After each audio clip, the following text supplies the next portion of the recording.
Good morning, everyone, and welcome to another Conversations with Amoda Maa. Hello, Amoda. Hello, Kavi. As you can see, we've got the setup again, as it was so successful on so many levels last time that we're giving it another try at the video style. It's so much more interesting than Zoom, if a little difficult to set up. That's another story. So today we're going to somewhat build on part of the conversation that arose in the last episode, which was that what emerged was the unpacking or a deeper dive into some aspects of what's going to become your new book, which I'll mention. Don't let me forget to mention that at the end. So essentially, what we're going to be talking about is what it means to discover the radiance that shines at the heart of who we are. Let me read this, and then we can dive in and explore and find out what some of what Amoda is pointing to. Is this a good way to start? Sounds perfect. So often we search for light somewhere outside ourselves, in future experiences, in spiritual attainments, or in something we imagine as distant or divine. But what if the light we long for is already here? What if the radiance of being is quietly shining in the core of our own presence, waiting only to be noticed? Today, with Amoda, we'll explore what it means to unveil this light of being, or to discover the radiance that has always been the essence of who we are. And a little reminder or an aside in a way that while this may sound lofty, perhaps it's the most natural thing in the world. So let's explore the light of being. When you speak of this light of being, and you do speak of this more and more these days, the radiance of our essential nature, when you speak of the light of being, what are you pointing to? The light of being is not an aspect of the personality self, but rather that which is prior to personality, that which is prior to thought, prior to emotion, prior to any experience or perception that we have. It's that which is always here as our essential nature. It's not dependent on our personality, whether we're good or good enough, or whether we've purified ourselves enough, or whether we've perfected ourselves on a spiritual level. It's not dependent on what emotions we experience or the circumstances and events of our lives.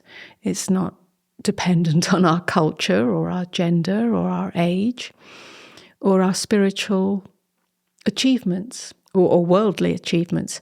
It is our essential nature. As such, it is common or universal to all human beings.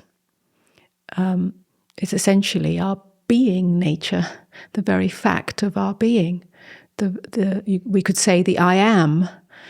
That's how we come to recognize the essential beingness that we are, by recognizing I am, which every human being can say, can know, can recognize.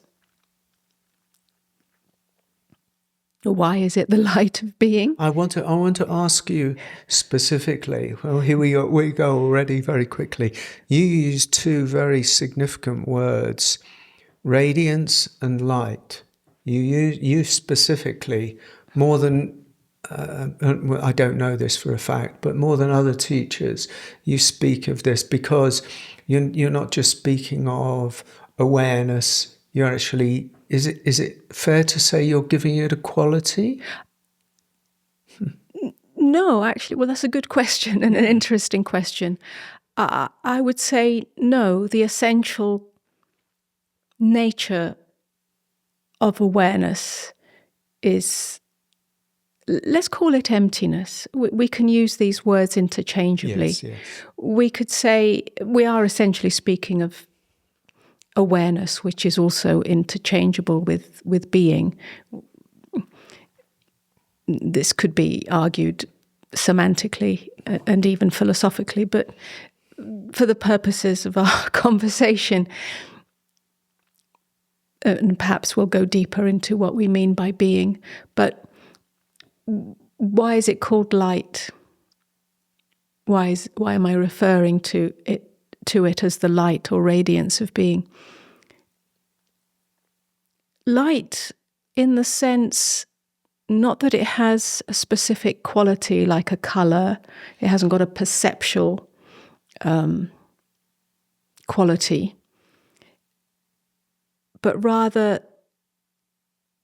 devoid of content, that which is prior to content, which we can say is emptiness.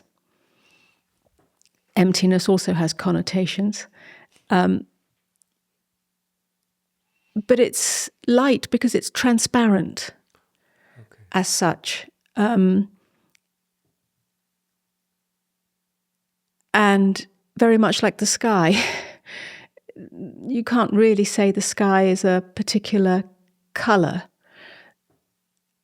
And yet you would say it has a transparency to it.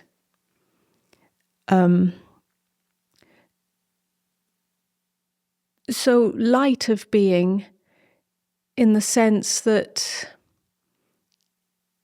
it's not coloured by anything. It's That's great.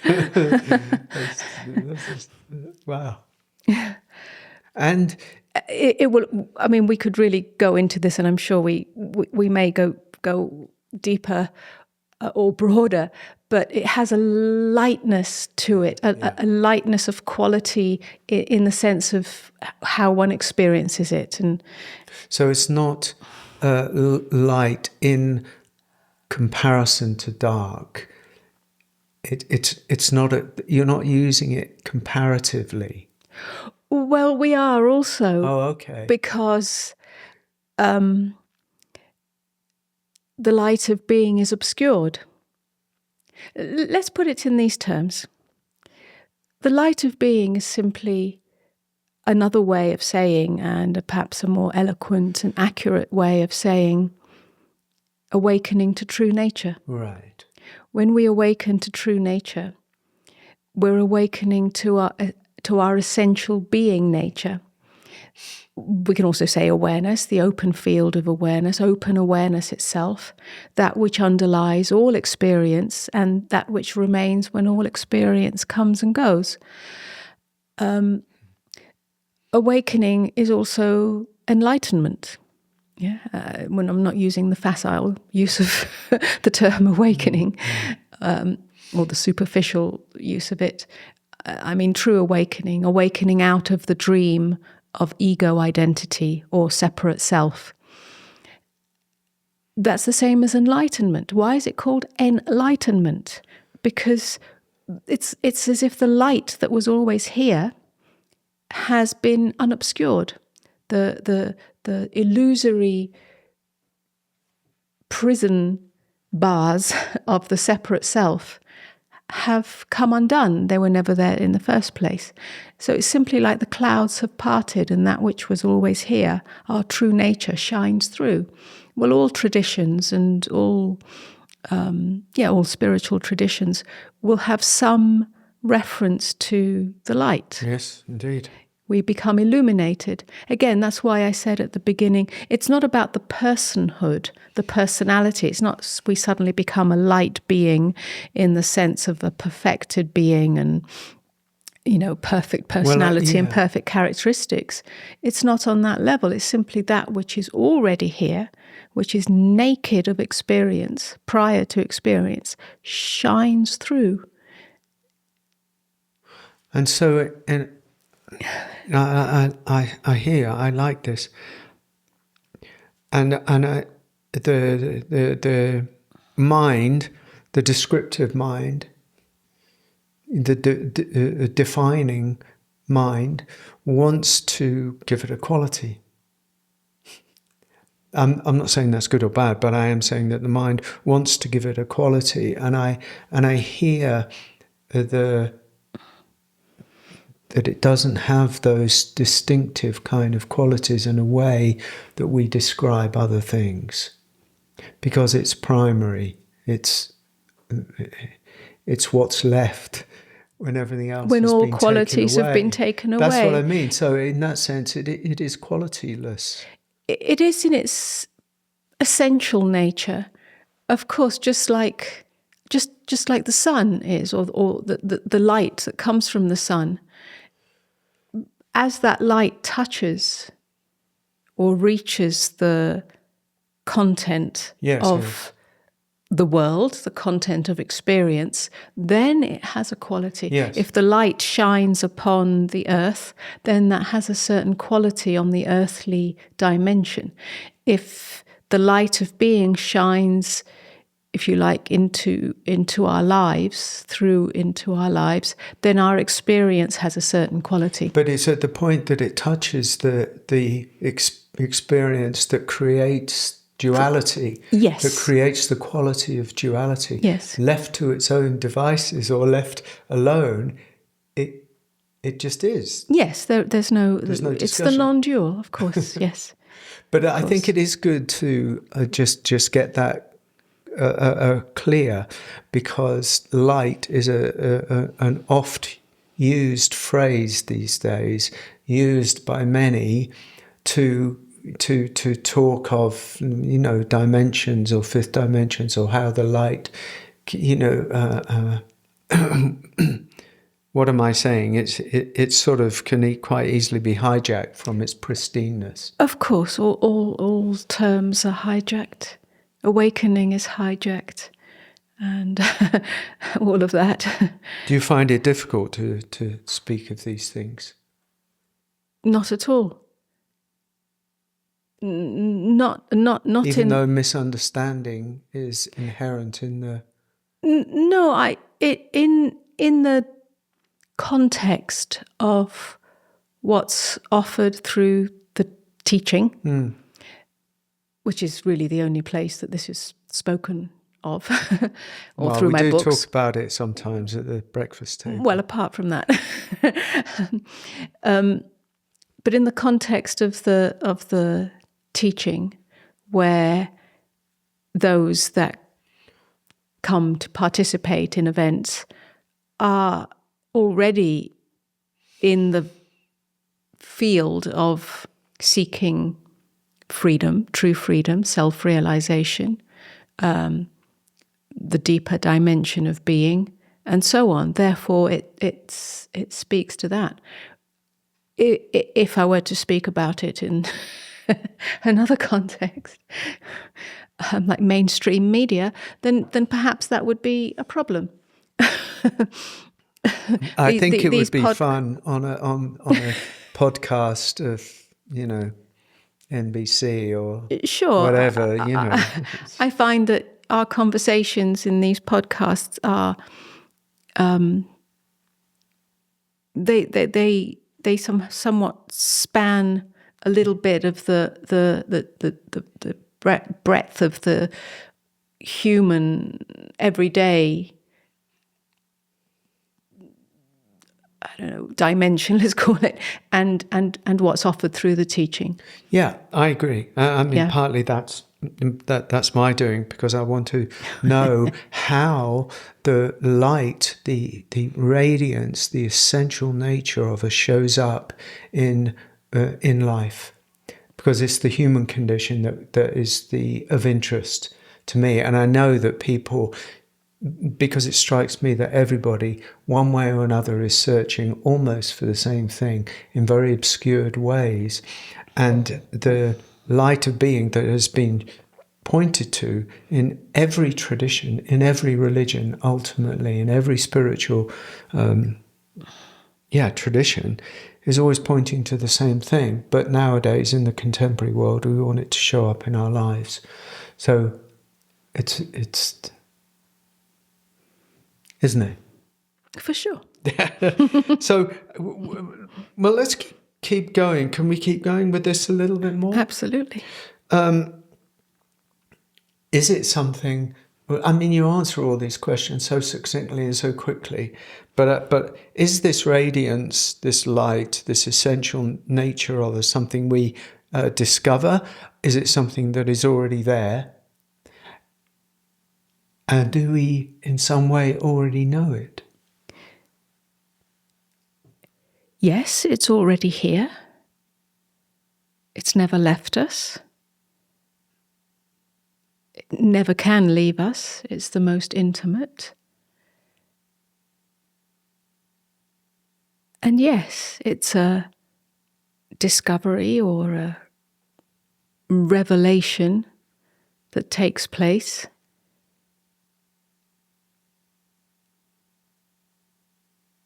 And what was the third question?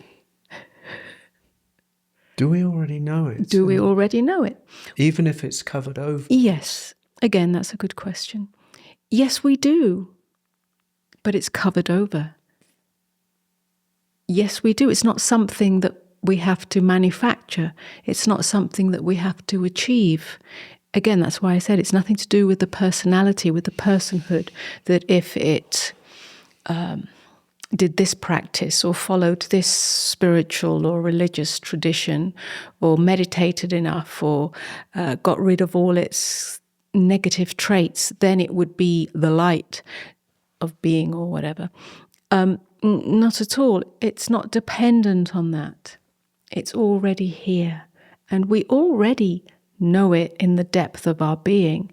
It's simply that the depth of being is overlooked.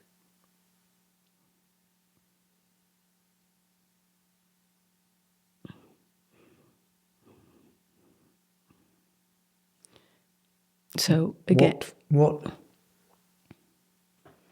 we're born as this light. The light of being is prior to birth. It's the formless. It's the formless, groundless ground out of which we are born. It's that which exists prior to existence. So all of this is a veil.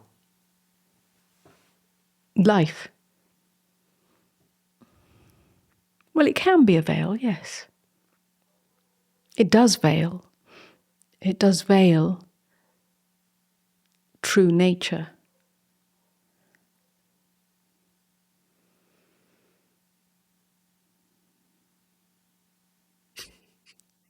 Okay. Because I wanted to talk about the veils. Because how is it so obscured? Simply by the identification with the content of our experience. All we're doing here really is talking about the veiled sense of self, Yes. which is ego identity, versus the illuminated self, or perhaps the unveiled self that is always here and always has been. It's just another way of speaking to that. Yeah. Yeah. We're simply speaking about waking up to true nature. Yes. In order to, we could say that babies, tiny babies, newborn babies, they're not veiled. I mean, there's a certain veil that takes place simply through the act of being born. Yes, is that experience comes into view. Suddenly there's sensations and shapes and colours and energies that weren't in the field. So that's the first veiling. But then the veils of personality haven't formed. The veils of identity haven't formed yet. That forms with language and conditioning and so on. And the more that forms, the more entrapped we become as a sense of separate me, a me sense. Yeah. And then at some point, there's a desire to break free of that because it's the cause of suffering. That's why we're really speaking to seekers. We can't really speak to anything else. No. It's the seeker who has any possibility of waking up to this truth. You can't convince. If those that are enjoying, if you like, or not enjoying, the drama of being identified as this and that and this and that, and all the polarities that take place in the world, that's being lost in the matrix, then that's what's happening. But those that have come to a point of deep suffering within that experience and see the potential for something more innocent, more fresh, and more true, we'd call them a spiritual seeker. And that's what we're speaking to. And so it seems that once that's glimpsed in a way, then the journey really begins of the unveiling. Yes. That's where some of the trouble, we're not going to explore the trouble today, but I just wanted to name it because one of the questions was, can moments of pain or suffering sometimes open a crack where this light of being shines through?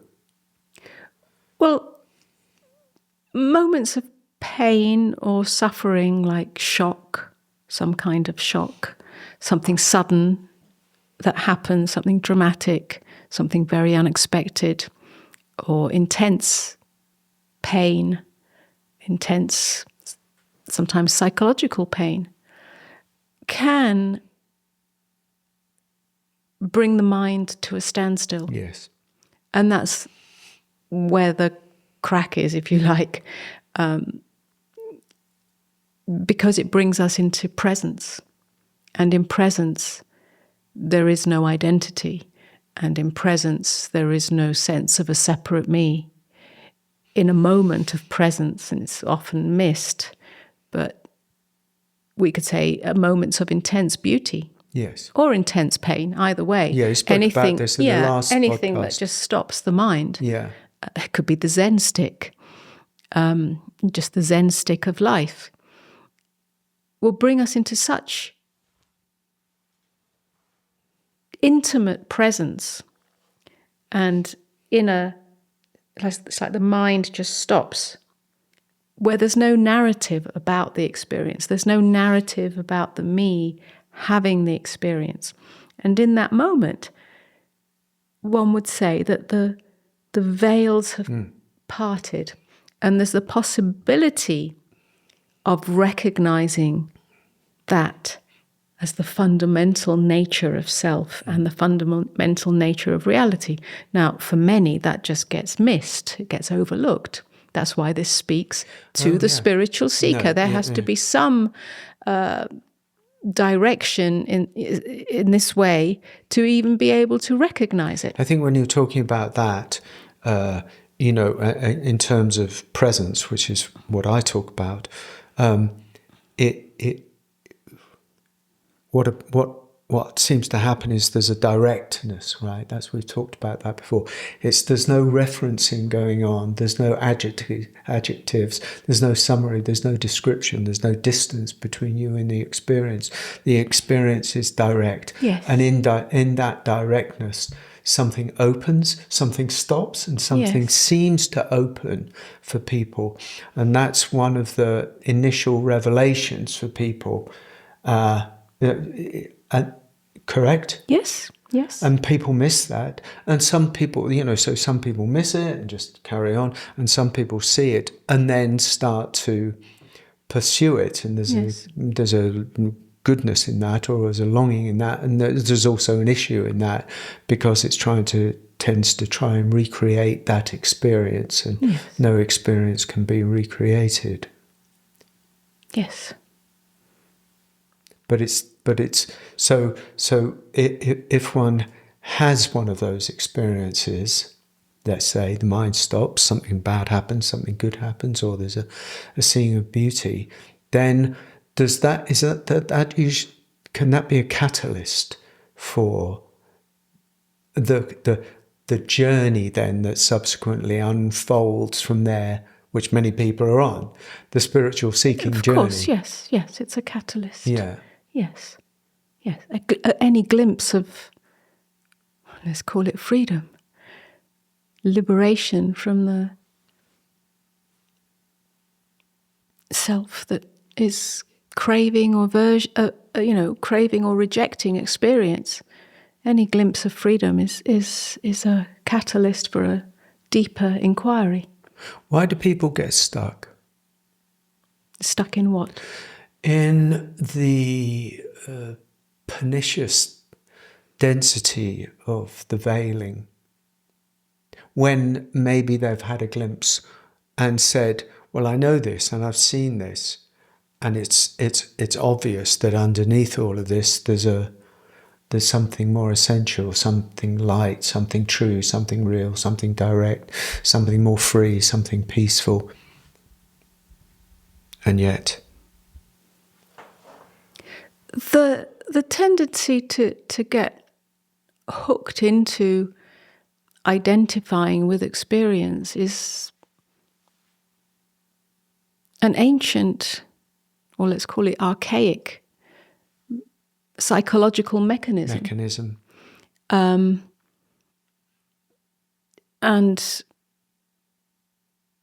the karma, if you like, of humanity's, millennia of humanity all comes into the singularity of the self. Right. And so it feels like... That's a heavy weight. Well... Jeez. It's true. Yes, that's right. I agree entirely. To be free of that, to break free of it, or to see through it, seems like a huge hurdle. I don't think it is. I keep saying it's simple. I know. And that's what this teaching is for. I know. Direct and simple. Absolutely. And surely we know from the people that we work with, the individuals that we work with, that it becomes more and more available. Yeah, that's for sure, yeah. So I don't think it's a given that it's a huge hurdle or that you have to go through many lifetimes being stuck. I wonder, I would like to ask this question, if I may, because we are seeing that with people. What is it in the conditions of maybe, without lauding, promoting ourselves or anything, but I'm actually interested in what is it in the conditions that we're offering, or that are facilitating this softening or opening, because it's quite interesting. Because there are a lot of teachings out there and a lot of people, and there are all sorts of things happening. Is it a cultural move? Before we get back to what they're talking about, the main subject, is there a cultural thing happening? Is it to do with the field that we facilitate? Is it? What do you think? I'd say there's a potency in the field of gathering with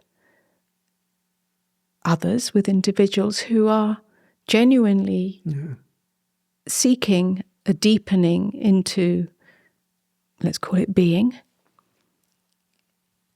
genuinely seeking freedom from suffering, psychological suffering, and the me identity. And when we gather in genuine inquiry, I think that field has the potential of a transmissive quality. We live in a field in the ordinary world. I don't mean that field. The majority of humans are not awake to true nature.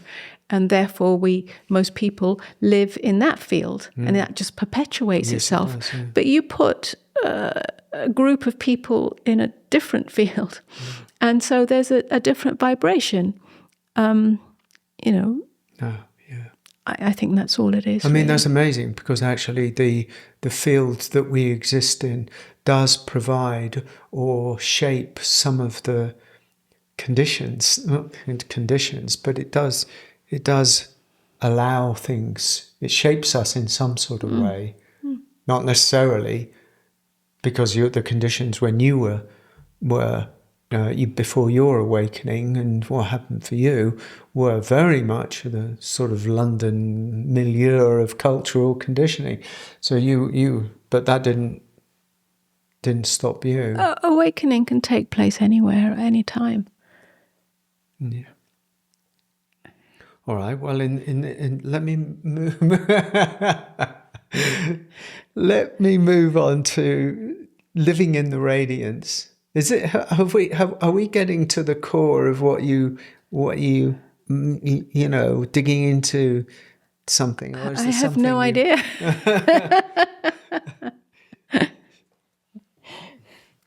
It's just such a joy always talking to you.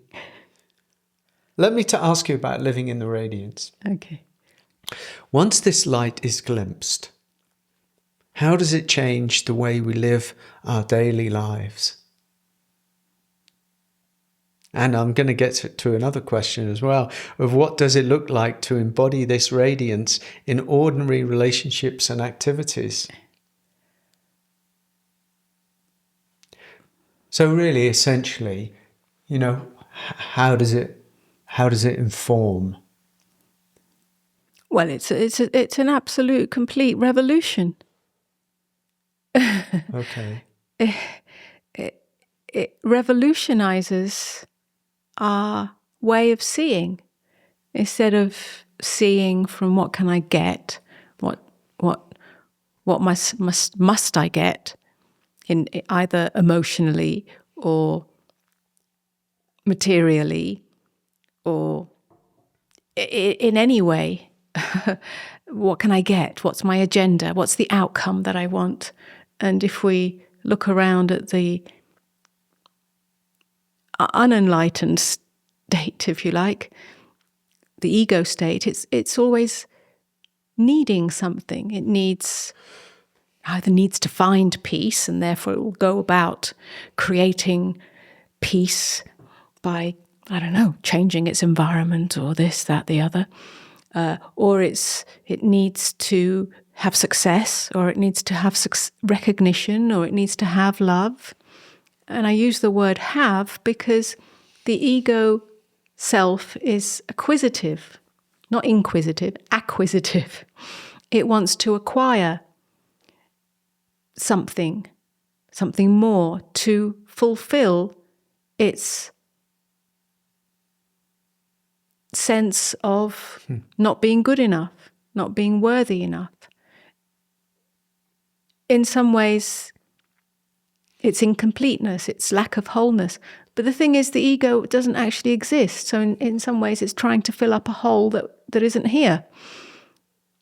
It just perceives itself to be not good enough, not worthy enough. And of course, then that attaches to, well, that happened in my life. And, my father was like this, or my mother was like that. And that's why I don't feel good enough. So it creates a whole bunch of narratives upon which it thinks it exists to justify this undercurrent of something's not quite right. I'm not quite there yet. So really it's just a restlessness, an agitation, a constant seeking into the next moment. Because if the ego which doesn't exist, but the process of ego formation, which is that activity of the mind, the self, would actually simply rest completely, fully in the now, well, it doesn't exist.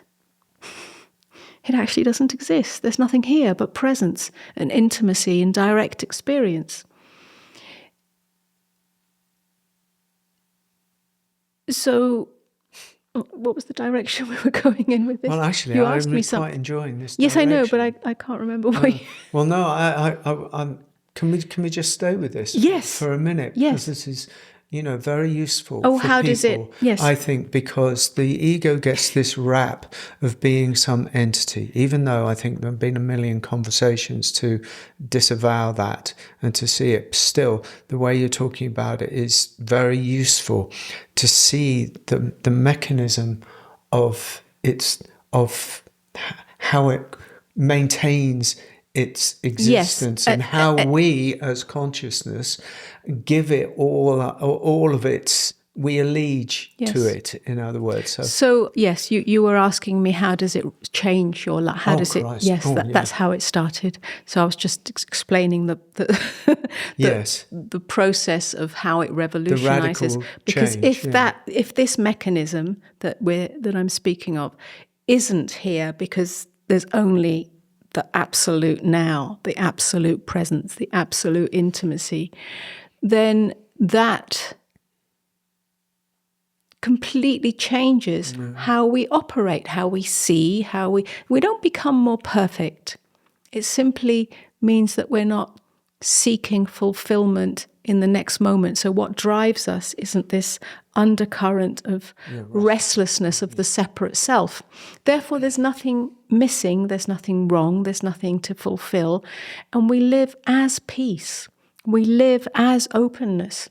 Now, surely if we bring that into all our activities, work activities, daily activities, relationships, that would change everything fundamentally. And it does. It does. It does. The thing is, when you describe it, when you say in the, that comes undone, isn't it? There isn't any of that restless selfing.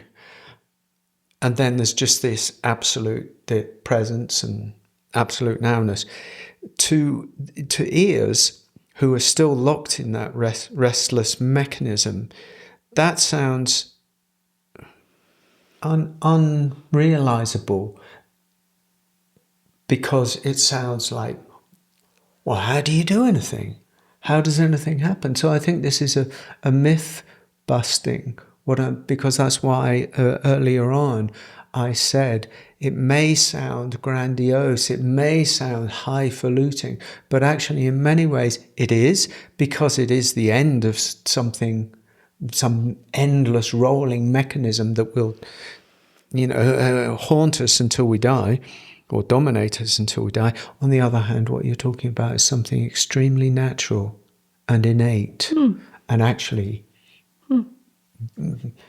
because you live, you and I live a kind of natural existence. We're still caught, we're still in a house having to buy food and do all the regular things. What it does is it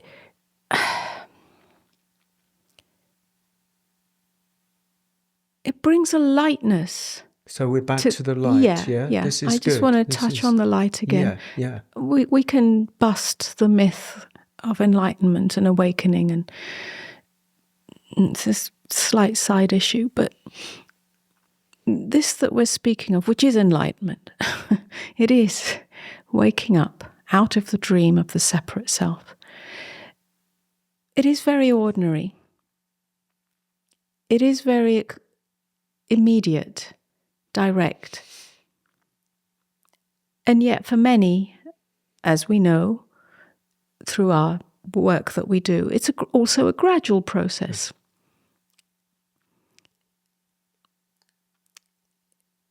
But let's talk about what happens through that gradual process, or the complete unfoldment of true nature. Either way, where does it end up? It doesn't end up in an enlightened personality sitting on top of the mountain or on the guru seat. It ends up in the ordinary life. Nothing changes in the ordinary. Nothing changes in the worldly dimension. Your life continues as it continues. But what does change is the way that you see things and the way that you are with things. As we said, you're no longer resisting, and you're no longer rejecting, and you're no longer looking for the next moment to fulfill or to be better or to bring peace. It's here now. So you live very naturally. What has that got to do with the light of being? It brings a lightness of being to your lived everyday experience. A lightness of being, a light touch. You're not grasping, you're not rejecting, you're not fighting, you're not opposing. It brings a flow, it brings an openness, it brings a peacefulness. Even when unexpected events happen,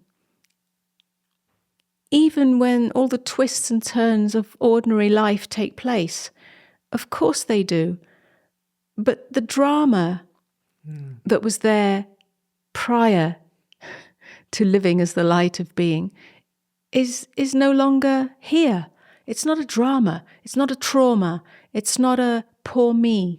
It's not a victim situation. You're not a victim of life, and you're not a victim of anything that you experience as an emotion, a feeling. In fact, emotions fade away. Emotions leaving what? Openness. A feeling. State. Well, we can feel. When I touch this table, I feel it. When I touch my skin, I feel it. When something touches my heart, I feel it. But emotion is something else. Right. An emotion is drama. An emotion is suppressed energy. An emotion is something that bursts out. An emotion is something heavy that burdens you. I can say that emotions are not here. Yeah, I think you're right with you. It doesn't mean you become an unfeeling person or an uncaring person. On the contrary, everything is felt exquisitely. But there's no drama involved in that. I think for me that was on a personal level. I think that was the gradual path for me was to see where, despite living with you, despite lots of realizations and depth, still there was that grievous self, largely a victim of life, that I carried all of the way. Even to where we are, and there was a seeing of the futility of that over time, which is the gradual path, and then the seeing of it, not a decision to make, but the seeing of it. Actually, I could see the futility that it was that was going to follow me to the grave, and so then I fell open, if you like, into the capacity to move in the world without taking it personally, not by denying it, but by becoming light. We become naked or divested of the structures of identity as successful, unsuccessful, lucky, unlucky, recognized, unrecognized, worthy, unworthy. All those polarities, all those opposite states that the unawakened consciousness lives in. We become empty of that. We become divested of that. Transcended the world's judgment or finding one's value in worldly that You mean transcending finding value in worldly things? I think that what you're talking about is that at a certain point you do transcend finding value, because it's the self, the agitated self that is constantly trying to find itself because it feels incomplete. You talked about this in terms of the void. This is at the heart of your work. This is the heart of what we do with people. Is that it is the end of that. It's the end of seeking a better self, seeking a worthy self, seeking entrance into the kingdom of heaven that is already here. It doesn't mean that we stop deep inquiry, but it does mean the end of seeking on a horizontal level. So would you say, let's go into the spiritual, would you say that this, you said, the seeking of heaven, seeking entrance to heaven. Seeking entrance to heaven through the validation of the self as Yes. suddenly becoming worthy Yes. of God's love. Mm-hmm. Yeah, that opens the gates, and there we are, which is rooted in a religious idea or an idea of the self or a belief of the self that the kingdom of heaven is not here, it's somewhere else, and we have to prove our worth in order to reach it, and most don't.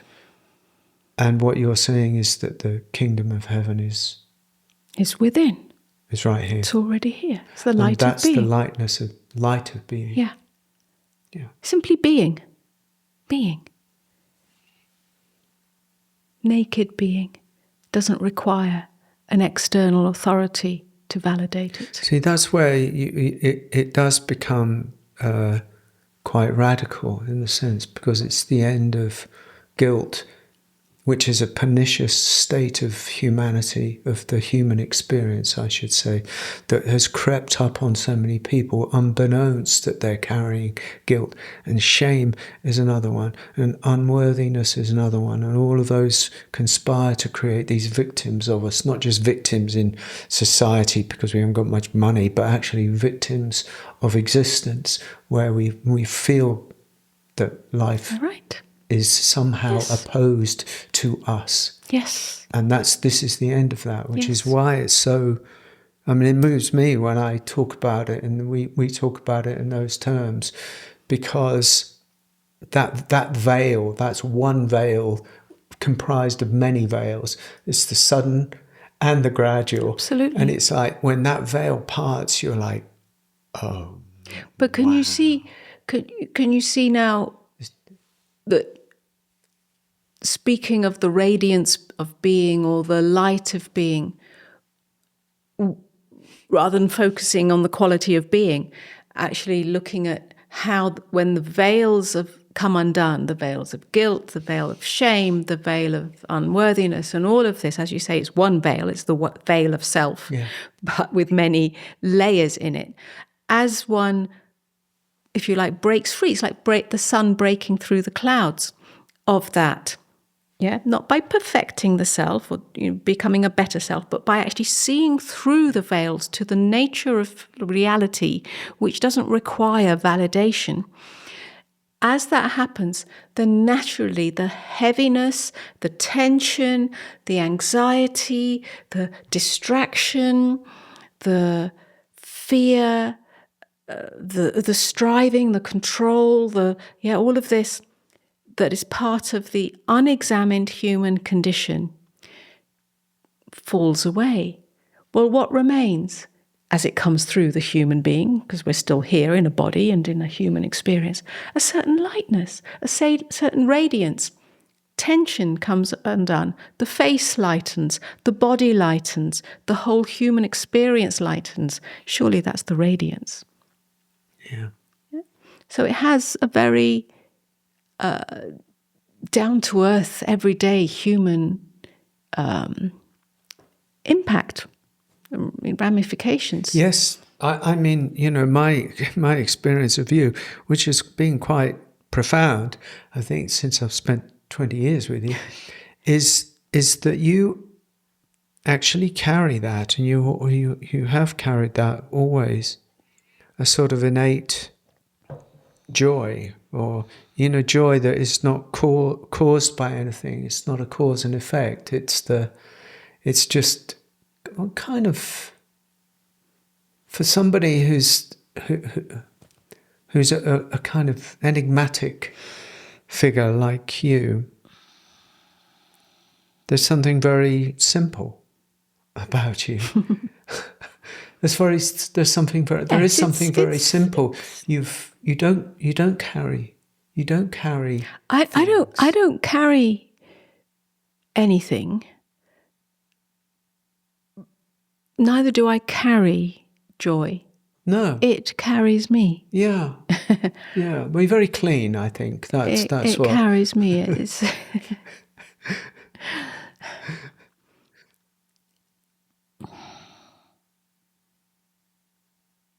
However, if I may go full circle to perhaps the beginning of this conversation where we attempted to examine what the light of being is, in order to come to this lived experience that may speak to many, because many are seeking this, there has to be an inner inquiry.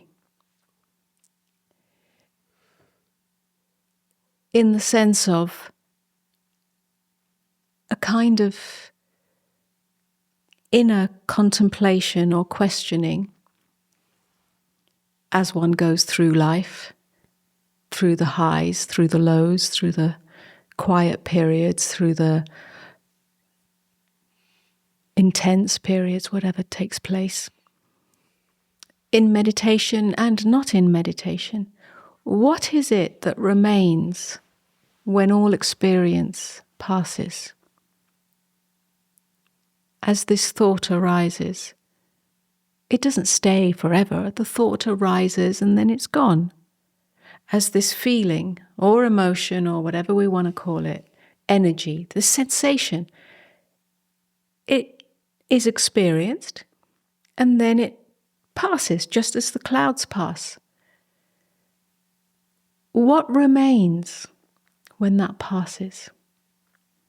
This isn't a feat of mental acrobatics. It's actually very simple. It's an invitation to direct seeing. As this breath breathes itself, I may call it an in-breath and then an out-breath, and I may feel it as a sensation. I may feel it as the chest rising and falling. If you slow right down and be present with what is, you will notice that everything passes. Nothing is static. All experience, whether it's the perception of a color, a shape, I can fixate on something,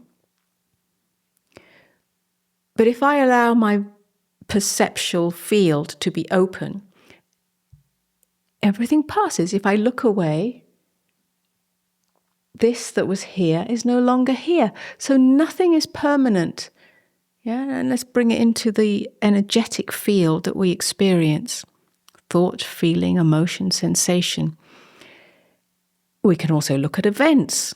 We can look at circumstances.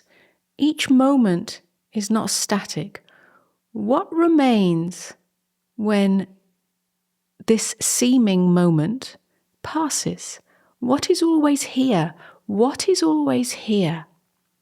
Unless we truly ask ourselves, again, not as a mental exercise, but as a natural inquiry, we'll start to see that what remains is the simple fact of being. I am has always been here.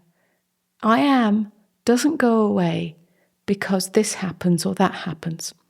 I am is present in all experiences, in all perceptions, in all sensations, in all feelings. That brings us into this that we're speaking of. So there has to be some desire, curiosity for that kind of inquiry. Now, many people do it through meditation. Some use meditation as a way of forcing the mind to be still.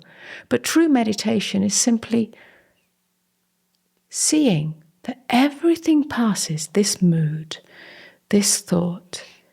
And actually what remains when we stop trying to get rid of anything, stop trying to fixate on anything, is the absolute pristine, open, naked stillness of, and then we put words on it.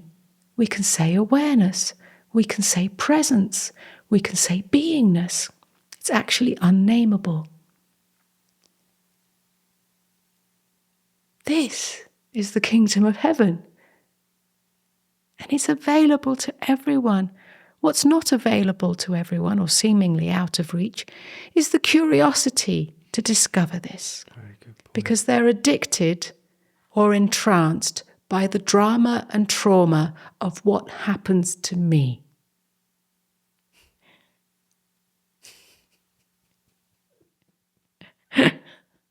We're entranced by the me. Yeah, we are entranced by that. And I'm offering the possibility of seeing through that entrancement to something that is so much more and completely the source of nourishment and love and peace that the me sometimes seeks. That to miss it is a tragedy. Seeming tragedy, which is the only reason that we offer this work. Yeah. Because it's been discovered and it's been known. And if it's been discovered by this ordinary person, then... Me too. And this ordinary person, why would we keep this secret to ourselves? It can't help itself. I remember in the first few years after this revelation, when I didn't speak about it for many years, because I didn't want to grasp it or make a thing out of it or create another identity out of it. Out of curiosity, I wanted to see what actually changed in life, not in terms of circumstances, but in my direct experience, what changed. And it did fundamentally change. But I do remember there was a time at some point where it was like, wow, there's nothing else but this that wants to meet this in another. And it took many years, but eventually this meeting took place through the attempt to speak from it in small groups, in gatherings, small or large, it didn't matter. But that wasn't an attempt to create a teaching or but actually it was from the inside out. There was nothing else to do. There was nothing else. It can't help itself. So that's the invitation. Yeah.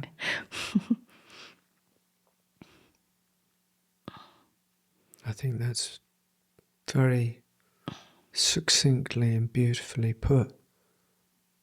And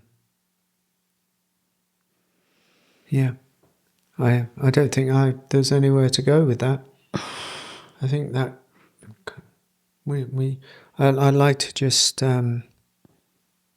do a shameless pitch for the book that you're going to have coming up.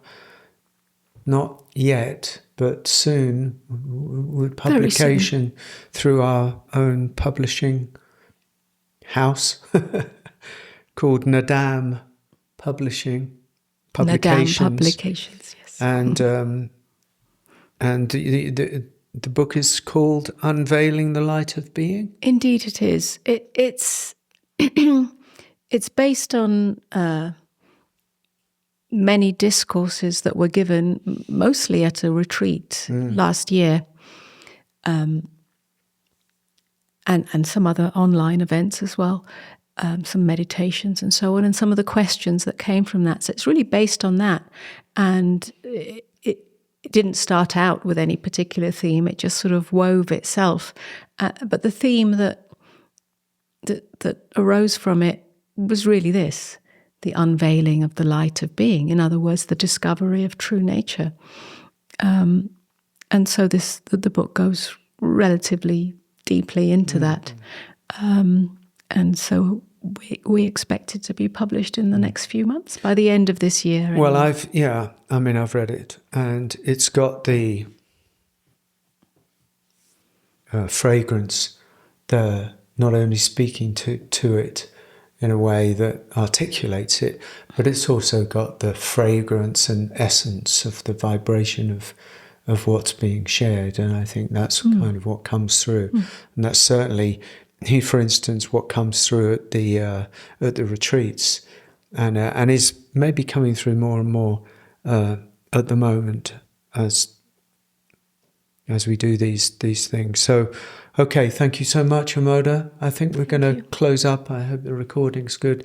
Amoda's going to be, if we release this conversation soon enough, which I hope to do, Amoda will be in Europe. When are your dates in Europe? I'm in Europe. Amsterdam? Amsterdam on October the 18th. Yeah.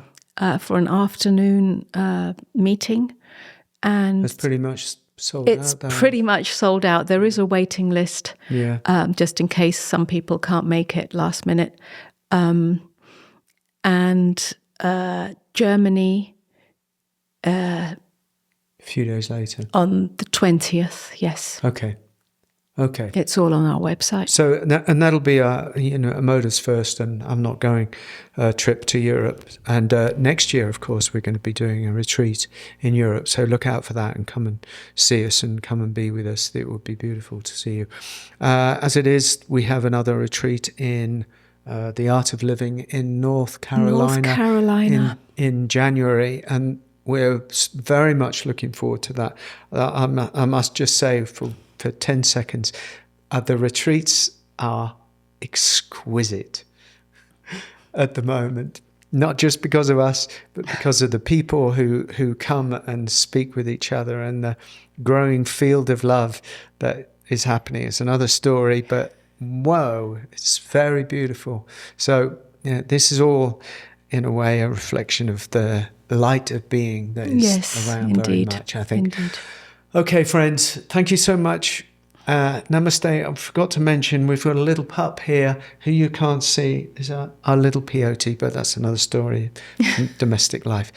Many blessings to you. Thank you so much, Amoda. Namaste to you. Namaste. Beautiful. Bye-bye.